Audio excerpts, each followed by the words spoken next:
আজকে ইলাস্টিসিটি চ্যাপ্টারটা আমি যে অবধি পড়েছিলাম পয়জন রেশিও বা পয়জন অনুপাত সেখান থেকে কন্টিনিউ করব।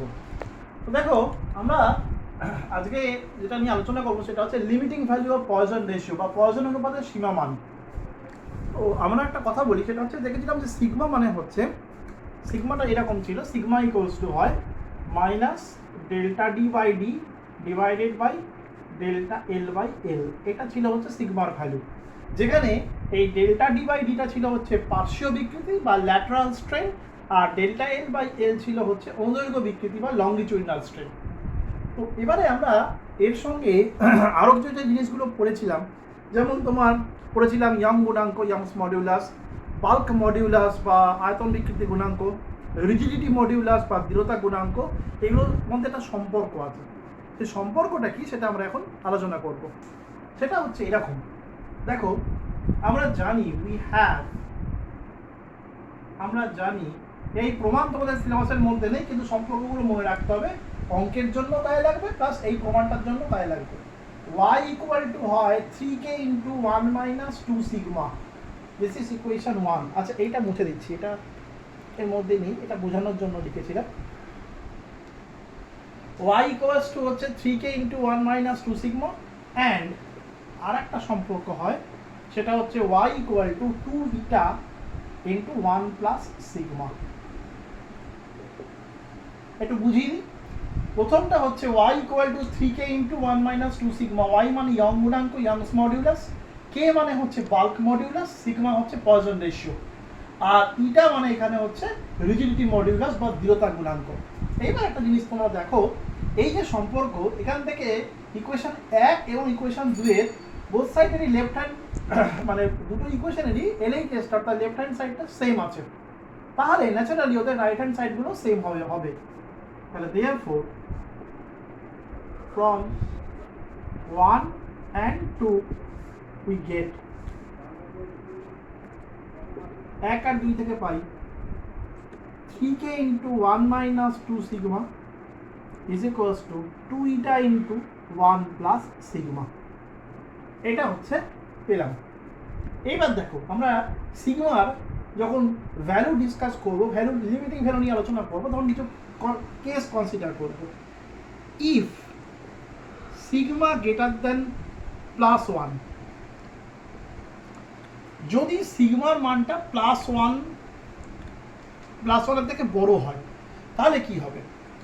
প্লাস 1 থেকে বড় মানে হচ্ছে পজিটিভ যদি হয়, তাহলে দেখো ভালো করে, সিগমার মান যদি প্লাস 1 থেকে বড় হয়, তাহলে এই ইকুয়েশনটার লেফট হ্যান্ড সাইডটা হবে নেগেটিভ, কারণ এখানে 1 মাইনাস 2 সিগমা করা আছে। যদি সিগমার মানটা 1.3 বা 1.2 যাই হোক না কেন, তাহলে কিন্তু লেফট হ্যান্ড সাইডটা নেগেটিভ হয়ে যাবে, whereas রাইট হ্যান্ড সাইডটা কিন্তু পজিটিভ হবে।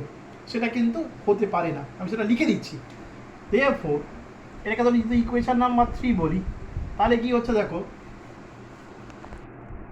LHS of equation 3 will be negative চিহ্নটাকে এভাবে লিখে minus B, and RHS of equation 3 will be positive, which is impossible, যেটা অসম্ভব, which is impossible, যেটা অসম্ভব। কেন অসম্ভব? কারণ ইকুয়াল টু চিহ্ন দেওয়া আছে, মানে যদি নেগেটিভ হতে হয় তাহলে দুপক্ষকেই নেগেটিভ হতে হবে, যদি পজিটিভ হতে হয় তাহলে দুপক্ষকেই পজিটিভ হতে হবে। একটা দিক নেগেটিভ হয়ে গেল আর একটা দিক পজিটিভ হয়ে গেল, সেটা কিন্তু কখনো হতে পারে না। কিন্তু যদি সিগমার মান গ্রেটার দেন প্লাস 1 হয়, তাহলে কিন্তু এই জিনিসটাই ঘটবে। ওই জন্যই লেখা হচ্ছে যে হুইচ ইজ ইম্পসিবল, যেটা সম্ভবপর নয়। আবার if sigma less than minus 1, যদি মাইনাস 1 থেকে ছোট হয়, তাহলে দেখো ইকুয়েশন 3 LHSটা কিন্তু হবে পজিটিভ, whereas ইকুয়েশন 3 RHSটা কিন্তু হবে হচ্ছে নেগেটিভ। ঠিক উল্টো ঘটনা ঘটবে, এটাও কিন্তু সম্ভবপর নয়। ঠিক আছে, তাহলে কি হবে? LHS of equation 3 will be positive and RHS of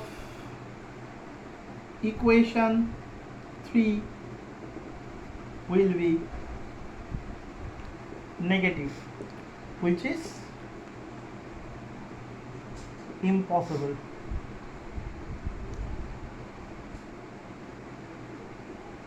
যেটা সম্ভব না।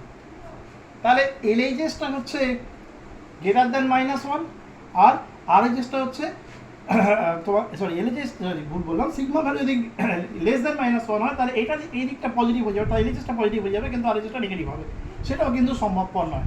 তাহলে পরিষ্কার দেখা যাচ্ছে ইকুয়েশন 3 থেকে যে সিগমার মান কখনো +1 থেকে বেশি হতে পারে না, সিগমার মান কখনো -1 থেকে ছোট হতে পারে না।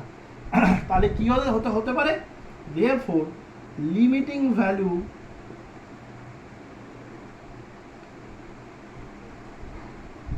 অফ সিগমা সেটা হচ্ছে সিগমার মানটা -1 থেকে বেশি হবে কিন্তু +1 থেকে ছোট হবে। ঠিক আছে, লিমিটিং ভ্যালুটা হচ্ছে অফ লেখা দরকার, লিমিটিং ভ্যালু সেটা হচ্ছে -1 থেকে বড় হবে কিন্তু +1 থেকে ছোট হবে, এটা হচ্ছে সিগমা। আর এর প্র্যাকটিক্যাল ভ্যালু যেটা হয়, মাইনাস সাধারণত হয় না, প্র্যাকটিক্যাল ভ্যালু যেটা হয় 0 আর +1 মধ্যে এটা ভ্যারি করে, এটা দেখে নাও। এর প্র্যাকটিক্যাল ভ্যালু যেটা প্র্যাকটিক্যালি যেটা মেজারমেন্ট করে পাওয়া যায় সেটা হচ্ছে 0 থেকে +1 মধ্যে ভ্যারি করে, তাহলে কিন্তু এই কন্ডিশনটা স্যাটিসফাই করবে। 0 থেকে +1 মধ্যে গেলে কিন্তু অর্থাৎ এটা ফ্র্যাকশনের ভ্যালু হবে, ভগ্নাংশের ভ্যালু পাওয়া যাবে, ফ্র্যাকশনের ভ্যালু বলে দেখা যাবে যে এটা কিন্তু স্যাটিসফাই করে যাচ্ছে। দেখে নাও, এটা দেখে নাও,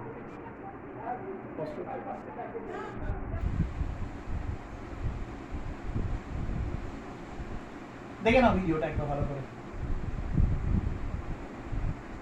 দেখে নিয়েছো? ওকে, এবারে কিছু কথা আমার এখানে বলার আছে, ভালো করে শুনবে। এটা কিন্তু পরীক্ষায় আসে, এটা ঠিক আছে, এটা ভালো করে শুনবে জিনিসটা। সেটা হচ্ছে আমি সিগমার এক্সপ্রেশনটা আর একবার লিখবো। সিগমা ইকুয়াল টু হচ্ছে -Δ/D ডিভাইডেড বাই Δl/L। প্রথম কথা হচ্ছে 1 নম্বর কেস, সিগমা কখনো 0 হতে পারে না, সিগমা নট ইকুয়াল টু 0। কেন নট ইকুয়াল টু 0? সিগমা যদি কোনো কারণে 0 হয়ে যায় তাহলে এই উপরের পোরশনটাকে 0 হতে হবে। উপরের পোরশনটা কি রিপ্রেজেন্ট করছে? পার্শ্বীয় বিকৃতি, ল্যাটারাল স্ট্রেচ, সেটা 0 হয়ে যাবে, কিন্তু তলারটা 0 হবে না। উপরেরটা 0 কিন্তু তলারটা আছে, এক্সিস্ট করছে। তার মানে বোঝাচ্ছে যে একটা তারকে ধরে টানবো, তারটা লম্বায় বাড়বে, অর্থাৎ তার অনুদৈর্ঘ্য বিকৃতি ঘটবে, কিন্তু সেটা সরু হবে না। কারণ অঙ্ক বল যদি সিগমা 0 হয় তাহলে তার পার্শ্বীয় বিকৃতি 0, অর্থাৎ তারকে ধরে আমি টানবো, সেটা লম্বায় বাড়বে, তার অনুদৈর্ঘ্য বিকৃতি হবে, কিন্তু সেটা সরু হবে না। বাস্তবে এমনটা কি সম্ভব? এটা সম্ভবপর নয়। তাহলে তারকে ধরে বাড়ালে তার যেমন লম্বা হবে, অর্থাৎ তার অনুদৈর্ঘ্য বিকৃতি ঘটবে, তেমনি তার পার্শ্বীয় বিকৃতিও ঘটবে, অর্থাৎ এই ওপরের পোরশনটা কিন্তু 0 হতে পারে না। সে কারণে সিগমা কখনো 0 হতে পারে না, নাম্বার 1। নাম্বার 2 হচ্ছে সিগমার মান কখনো নেগেটিভে আসতে পারে না, বা -1ও হতে পারে না। নেগেটিভ না বলে -1 হতে পারে না। কেন -1 হতে পারে না? সিগমা মাইনাস হওয়ার মানে হচ্ছে তোমার এটা প্লাস হয়ে যাবে, -1 or negative, -1 or negative. Sigma negative হওয়ার অর্থ হচ্ছে এটা প্লাস হবে। এর মানে হচ্ছে যে দৈর্ঘ্য বিকৃতি বাড়লে তোমার দৈর্ঘ্য বাড়ার সঙ্গে সঙ্গে তোমার ব্যাসও বাড়বে, সেটা কিন্তু বাস্তবে সম্ভবপর নয়। কারণ এখানে মাইনাস সাইনটাতে এসছে, কারণ দৈর্ঘ্য বাড়ার সঙ্গে সঙ্গে ব্যাস কমছে, ওই জন্যই মাইনাস সাইনটা এসছে। এবার সেটা যদি মাইনাস, মানে আবার একটা যদি অ্যাডিশনাল মাইনাস আসে তাহলে মাইনাস মাইনাসে প্লাস হয়ে যাবে। তার মানে বোঝাচ্ছে এটাই যে দৈর্ঘ্য বাড়লে ব্যাসও বাড়বে, সেটা কিন্তু বাস্তবে সম্ভবপর নয়, সেই কারণে ওটা -1 হতে পারে না। 3 নম্বর যেটা বোঝাচ্ছে সিগমা কখনো ইকুয়াল টু 1 হতে পারে না। ইকুয়াল টু 1 হলে কি হবে? পার্শ্বীয় বিকৃতি আর অনুদৈর্ঘ্য বিকৃতি সমান হয়ে যাবে। হ্যাঁ, সিগমা যদি ইকুয়াল টু 1 হয় তাহলে Δl/L ইকুয়াল টু -Δd/d, অর্থাৎ পার্শ্বীয় বিকৃতি আর অনুদৈর্ঘ্য বিকৃতি সমান। এর মানে হচ্ছে যে একটা তারকে ধরে টানলে ওর দৈর্ঘ্য যতটুকু বাড়বে ওর ব্যাস ঠিক ততটুকুই কমবে, এমনটাও কিন্তু কখনোই সম্ভবপর নয়। কারণ তারের ব্যাস তার দৈর্ঘ্যের তুলনায় অনেক কম হয়। তারের দৈর্ঘ্য আমরা সেন্টিমিটার বা মিটার এককে মাপি, whereas তারের ব্যাস হচ্ছে মিলিমিটার এককে মাপি, মিলিমিটার এককে মাপি। তাহলে একটা তারকে ধরে টানলে তার দৈর্ঘ্য যতটা বাড়বে তার ব্যাস কিন্তু সেই অনুপাতে কমবে না, ঠিক ততটাই কমবে না, ঠিক আছে, ঠিক ততটাই কিন্তু কমবে না, এক্স্যাক্টলি ততটাই কমবে না। তার জন্য সিগমার মান কিন্তু 0 হতে পারে না, 1 নম্বর, কেন সেটা বলে দিলাম। সিগমার মান কেন ইকুয়াল টু -1 হতে পারে না সেটাও বলে দিলাম। আর ইকুয়াল টু +1 কেন হতে পারে না সেটাও বলে দিলাম। এটা কিন্তু খুব গুরুত্বপূর্ণ, এটা কিন্তু মাথায় রাখতে হবে, ঠিক আছে। আচ্ছা, এই হলো বিষয়বস্তু। ওকে, তাহলে পয়জন রেশিও সম্পর্কে আমরা মোটামুটি এই জানলাম। আর একটা কথা আমার বলার আছে, সেটা হচ্ছে পূর্ণ দৃঢ় বস্তুর ক্ষেত্রে ফর পারফেক্টলি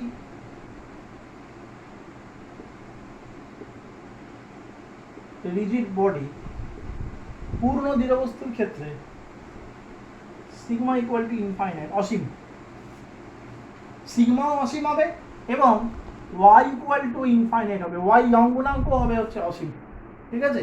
তার কারণটা শুধু সবকটা গুণাঙ্কই তাই, এবং k ইকুয়াল টু ইনফাইনাইট হবে, সবকটা ইনফাইনাইট হবে পারফেক্টলি রিজিড বডির ক্ষেত্রে, পূর্ণ দৃঢ় বস্তুর ক্ষেত্রে। কেন পূর্ণ দৃঢ় বস্তুর ক্ষেত্রে হবে? কারণ এই বিকৃতিটা 0 হবে, বিকৃতি ঘটবেই না, ঠিক আছে। ইয়ং গুণাঙ্ক বলো বা আয়তন গুণাঙ্ক বলো বা সিগমা বলো, এদের ক্ষেত্রে বিকৃতিটা যে অনুদৈর্ঘ্য বিকৃতি আছে বা আয়তন বিকৃতি যাই হোক না কেন, সেটা শূন্য হবে, কারণ পূর্ণ দৃঢ় বস্তু, পারফেক্টলি রিজিড বডি, তার উপর ফোর্স অ্যাপ্লাই করলে তার কোনো বিকৃতি ঘটবে না, অর্থাৎ বিকৃতি হচ্ছে শূন্য। তাহলে বিকৃতি যদি শূন্য হয়, তাহলে নিচের পার্টটা, ভগ্নাংশের নিচের পার্টটা শূন্য, অর্থাৎ এগুলোর মান হচ্ছে অসীম, ইনফাইনাইট। এটা কিন্তু মনে রাখবে এই জিনিসটা। পূর্ণ দৃঢ় বস্তু, রিজিড বডি মানে দৃঢ় বস্তু, for perfectly rigid body, sigma equals to 0, sigma equals to infinite, y equals to infinite and k equals to infinite. এটা কিন্তু খুব ইম্পর্টেন্ট। ওকে, এবারে একটা জিনিস বলি, সেটা হচ্ছে, এটা মুছে দিলাম,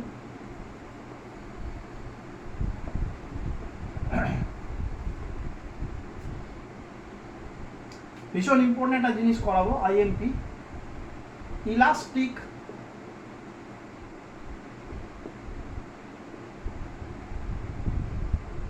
potential energy, elastic potential energy. Elastic potential energy Bangla হচ্ছে স্থিতিস্থাপক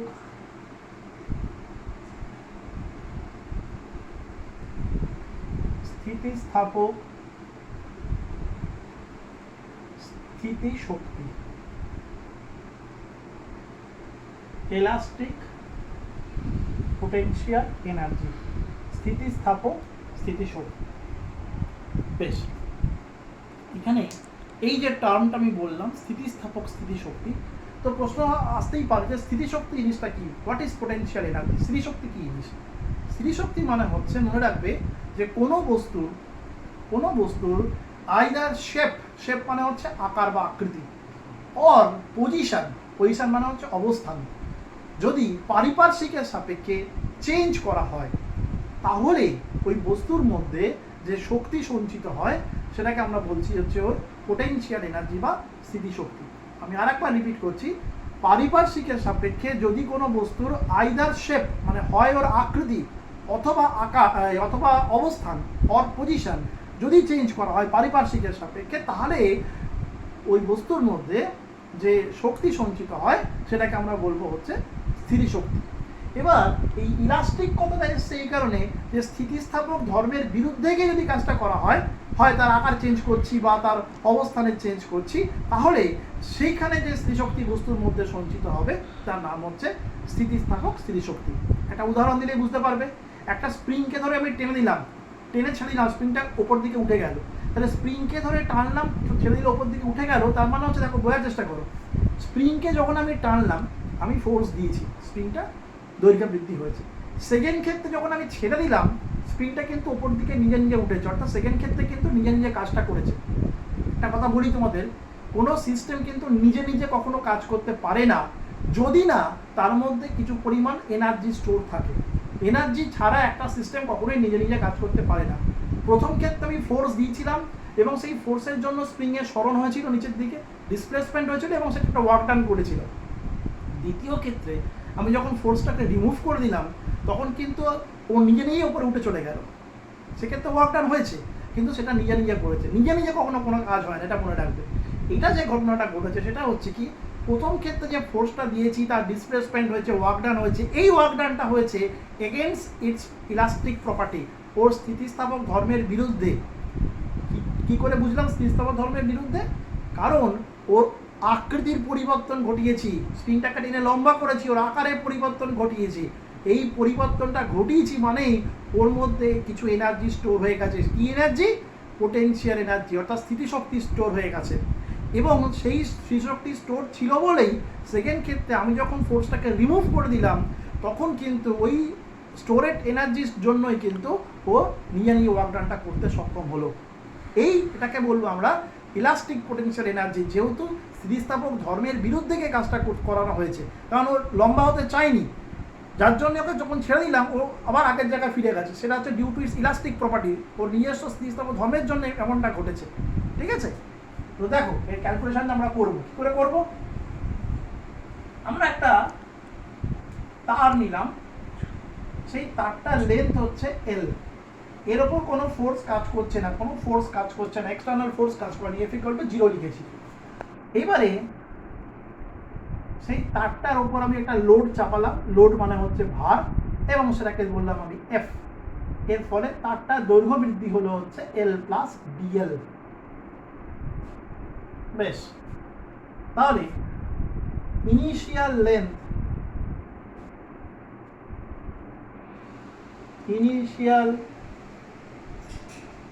লেন্থ অফ দ্য ওয়্যার, আচ্ছা এগুলোর বাংলা আমি বলে দিচ্ছি, কিন্তু এগুলো আস্তে আস্তে শিখতে হবে। Initial length of the wire মানে হচ্ছে তারের প্রাথমিক দৈর্ঘ্য।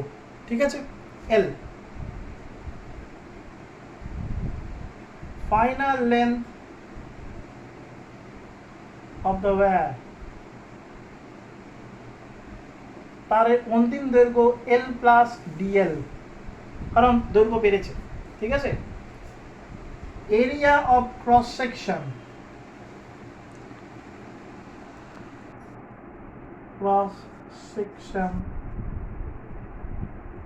of the wire, area of cross section মানে হচ্ছে তারের প্রস্থচ্ছেদের ক্ষেত্রফল, সেটাকে আমরা ক্যাপিটাল এ ধরছি। হলো? আচ্ছা, এখানে যখন আমরা ক্যালকুলেশন করি না, তখন দুটো কেস কনসিডার করতে হয়। একটা ইনিশিয়াল স্টেজ মানে প্রাথমিক অবস্থা, যেখানে ওর ওপর কোনো ফোর্স বা লোড কাজ করেনি, আর একটা হচ্ছে ফাইনাল স্টেজ, যেখানে ওর উপর একটা এক্সটার্নাল ফোর্স বা লোড কাজ করেছে। এবং এক্ষেত্রে কি করতে হয়, আমাদেরকে একটা গড় বল হিসেব করতে হয়। গড়টা কেন করতে হয়? কারণ দুটো স্টেট আমরা কনসিডার করছি। এক হচ্ছে ওর প্রাথমিক অবস্থা, যেখানে কোনো ফোর্স কাজ করেনি, আর একটা হচ্ছে ওর অন্তিম অবস্থা, যেখানে একটা ফোর্স কাজ করেছে এবং তার জন্যই ওর দৈর্ঘ্য বৃদ্ধি হয়েছে। তাহলে average force acting on the wire, তারের উপর ক্রিয়াশীল গড় বল। ঠিক আছে? F dash equals to 0 plus F by 2 or F dash is equals to F by 2. 0টা কেন? প্রথম কেসে কোনো ফোর্স কাজ করেনি, পরেরটা F, 0 plus F by 2, F by 2 হলো। এইবার তাহলে work done on the wire, তারের ওপর কৃতকার্য, work done on the wire এর বাংলা হচ্ছে তারের ওপর কৃতকার্য। ঠিক আছে? W ইকুয়ালস টু ফোর্স, ফোর্সটা কিন্তু গড় বল নিতে হবে, এখানে বাবা ধরে বলছে, এখানে কিন্তু অ্যাভারেজ ফোর্সটা কনসিডার করতে হবে। বল ইন্টু সরণ, সরণটা কত? ডিএল। এল ছিল, এল প্লাস ডিএল হয়েছে, তাহলে বেড়েছে কতটুকু? ডিএল। এটা মানে হচ্ছে এই যে এফ ড্যাশ মানে হাফ অফ এফ পেয়েছি। হলো? এইটাই হচ্ছে এই যে work done on the wire, এটাই হচ্ছে ইলাস্টিক পোটেনশিয়াল এনার্জি, স্থিতিস্থাপক স্থিতিশক্তি। কারণ তোমরা জানো যে কৃতকার্য আর শক্তির মধ্যে কোনো বিভেদ নেই। কৃতকার্য হচ্ছে কারণ, শক্তি হচ্ছে তার, কৃতকার্য ফলাফল, শক্তি হচ্ছে তার কারণ। অর্থাৎ কৃতকার্য আর শক্তির মধ্যে কোনো পার্থক্য নেই। এইবার যেটা করবো, ভেরি ভেরি ইম্পর্টেন্ট একটা জিনিস, elastic potential energy per unit volume. Elastic potential energy per unit volume, very very important জিনিসটা। এটা মানে হচ্ছে একক আয়তনে, প্রতি একক আয়তনে স্থিতিস্থাপক স্থিতিশক্তি। Elastic potential energy per unit volume, volume মানে আয়তন, প্রতি একক আয়তনে স্থিতিস্থাপক স্থিতিশক্তি। এই দেখো এই পার্টটা যেটা পেয়েছি এটা হচ্ছে কিন্তু স্থিতিস্থাপক স্থিতিশক্তি, ঠিক আছে। এটাকে আমি ওর আয়তন দিয়ে ভাগ করব। কার আয়তন দিয়ে ভাগ করব? না তারটার আয়তন দিয়ে ভাগ করব। তাহলে কি পাবো? W by A into DL, sorry A into L. বলে দিই, ডাব্লিউ ছিল হচ্ছে স্থিতিস্থাপক স্থিতিশক্তি বাই এ এল। আয়তনের ফর্মুলা কি? ক্ষেত্রফল ইন্টু দৈর্ঘ্য। এ মানে হচ্ছে ক্ষেত্রফল, এই যে লেখা আছে এরিয়া অফ ক্রস সেকশন, এ মানে ক্ষেত্রফল আর এল মানে হচ্ছে দৈর্ঘ্য। তাহলে এ এল মানে তারের আয়তন। বললে কি পাবো? Half into F DL divided by A L. পেলাম? এবার দেখো এটাকে আমি ই ধরছি, ই, এই ডাব্লিউ বাই এ এলটাকে আমি ই ধরছি। দেখো কি পাচ্ছি? Half into F by A into DL by L. Very very important, ভালো করে তাকিয়ে দেখো। এফ বাই এ মানে হচ্ছে পীড়ন, বল বাই ক্ষেত্রফল পীড়ন, আর ডিএল বাই এল মানে হচ্ছে বিকৃতি। তাহলে ই ইকুয়ালস টু হচ্ছে half into stress into strain, half into পীড়ন ইন্টু বিকৃতি। এটা কিন্তু পরীক্ষায় প্রশ্ন আসে, ভেরি ভেরি ইম্পর্টেন্ট। এটা যে দেখাও যে এরকম প্রশ্ন আসবে, দেখাও যে কোনো তারের, হ্যাঁ, প্রতি একক আয়তনের স্থিতিস্থাপক স্থিতিশক্তি হাফ ইন্টু পীড়ন ইন্টু বিকৃতি। দেখাও যে কোনো তারের প্রতি একক আয়তনে স্থিতিস্থাপক স্থিতিশক্তি হাফ ইন্টু পীড়ন ইন্টু বিকৃতি। দেখে নাও একবার। এর সাথে একটা ছোট্ট অ্যাডিশনাল কাজ করব, করলে আজকের মতো এটা শেষ হয়ে যাবে। এখানে কিন্তু অ্যাভারেজ ফোর্সটা কনসিডার করতেই হবে, বারবার ধরে বলছি, কারণ দুটো কেস আমি কনসিডার করেছি। একটা হচ্ছে ইনিশিয়াল পজিশন যেখানে কোনো ফোর্স নেই, আর একটা হচ্ছে ফাইনাল পজিশন যেখানে তার ফোর্স আছে, যার জন্য আমাকে অ্যাভারেজটা করতে হবে। দেখে নিয়েছো? ওকে, মুছে দিলাম। এইটুকু অবধি মুছবো। এটা কিন্তু একটা আলাদা পোর্শন, শুধু প্রমাণ যদি আসে এখান থেকেই লিখতে হবে পুরোটা, যেটা বোর্ডে লেখা আছে। হলো? এবার এর একটা অল্টারনেটিভ প্রমাণও আসে এবং সেখান থেকে সেটা নিউমেরিক্যালও দেয়। এইটা এখান থেকে করছি, দেখো এটা মুছে দিলাম। এই যে পোর্শনটা দেখতে পাচ্ছ এটা রয়েছে, এগেন ইয়ংস মডিউলাস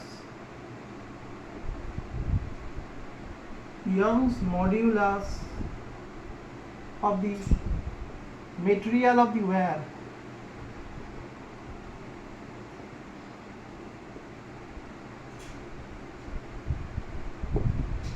এই লাইনটা মানে কি? Again Young's modulus of the material of the wire, অর্থাৎ তারের উপাদানের ইয়ং গুণাঙ্ক। তারের উপাদানের ইয়ং গুণাঙ্ক কি ফর্মুলা হয়? y equals to F by A DL by L.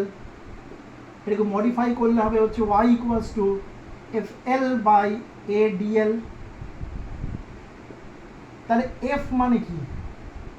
y a dl by L equation 2, y a dl by L. এই ক্যালকুলেশনে এফ এর জায়গায় ভ্যালুটা বসিয়ে দেবো। তাহলে w ইকুয়ালস টু আমার আসবে হাফ y a dl তার হোল স্কোয়ার বাই এল। এটা হচ্ছে অঙ্কের ফর্মুলা। এটাও প্রমাণ দিতে পারে, ঠিক আছে? হয় এটা প্রমাণ দিতে পারে, অথবা half into stress into strain দিতে পারে। আর অঙ্কের জন্য কিন্তু এই জিনিসটা লাগতে পারে।